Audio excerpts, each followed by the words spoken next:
তারপরে আমরা ঘুরে চলে আসি অন্য রাস্তা দিয়ে, এবং রাস্তাটি ছিল আইটি পার্কের সামনে দিয়ে। এখানে আমরা কিছু ফটোশুট করি। তারপরে এখন আমরা আছি সেই সিংড়ার আত্রাই নদীতে, যেখানে নৌকা ওয়াইজ হবে। এখানে নৌকাগুলো সব রেডি। এটি করমালী এক্সপ্রেস, আরও অনেকগুলো নৌকা আছে, প্রায় 20টার মতো নৌকা আছে এখানে, বাইচ খেলবে। এখানে অনেক দর্শক, আর এখান থেকে এটি করা হয়েছে মঞ্চ, এখান থেকে বিভিন্ন বক্তব্য রাখা হচ্ছে, এবং এই যে এখানে পুরস্কারগুলি রাখা আছে, প্রথম পুরস্কার বাইক, দ্বিতীয় পুরস্কার ফ্রিজ, এরকম।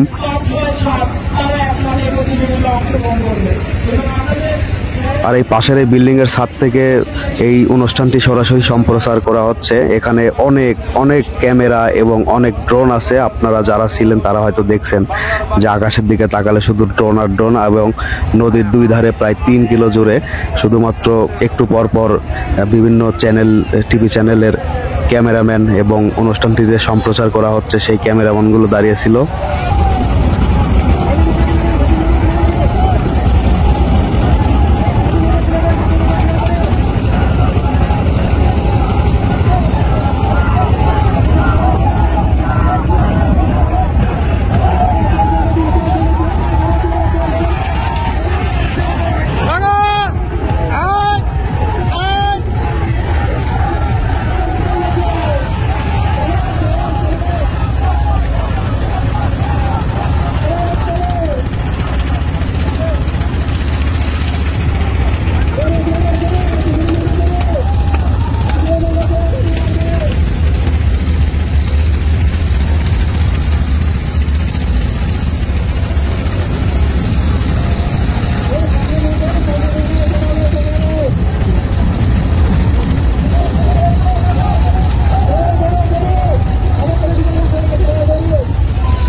এখানে কাকাবাবু গাছের মাথায় বসে থেকে আমাদেরকে টাটা দিচ্ছিল, তো আমরাও টাটা দিচ্ছি। দেখা হবে পরের ভিডিওতে।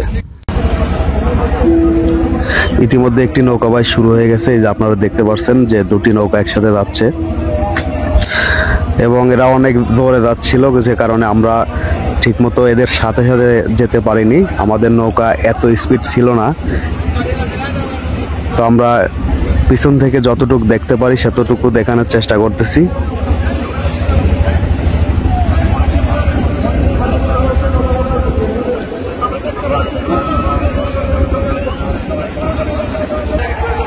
এখন দেখতে দেখতে আরেকটি নৌকা বাইচ শুরু হয়ে গেছে।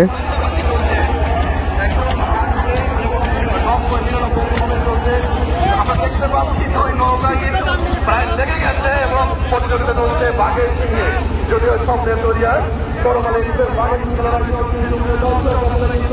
আমাদের ক্যামেরাম্যান ভাইটি অনেক কষ্ট করতেছে রোদের মধ্যে।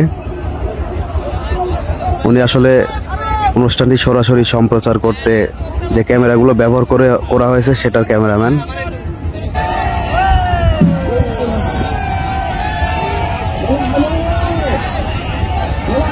প্রায় 3 কিলো জুড়ে নদীর ধারে অনেক দর্শক ছিল। এখানে এক ভাই গাছের মাথায় উঠে বসে আছে এবং বগুড়া থেকে আসা ছোট ভাই নীরব এটা কখনো এর আগে দেখেনি, সরাসরি দেখে সে অনেক খুশি।